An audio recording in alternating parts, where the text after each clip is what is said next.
कोल्हापूरकरांनी नेहमीच सामाजिक समतोल राखलेला आहे आणि पर्यावरणपूरक गणेशोत्सव करण्याची भूमिका या ठिकाणी केलेली। सजीव देखावे असतील किंवा गणेश मूर्तीचं कुंडामध्ये विसर्जन करणं असेल, अशा सगळ्या गोष्टी करून प्रदूषणमुक्त पंचगंगा करण्याची भूमिका कोल्हापूरकरांनी घेतलेली आणि मला त्याला प्रतिसाद प्रशासनाच्या आव्हानाला कोल्हापूर, इचलकरंजी आणि जिल्ह्यातल्या सगळ्यांनी प्रतिसाद दिला, त्याबद्दल लोकांचे मी धन्यवाद मानतो।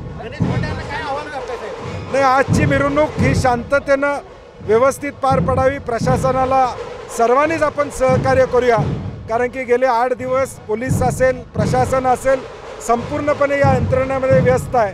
मिरवणूक चांगल्या पद्धतीनं उत्साहानं या ठिकाणी होईल याची मला खात्री आहे।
तर अशाच ताज्या अपडेट्ससाठी स्पीड न्यूज लाईव्ह 24 चॅनेलला सबस्क्राइब करा आणि बेल आयकॉनवर प्रेस करा।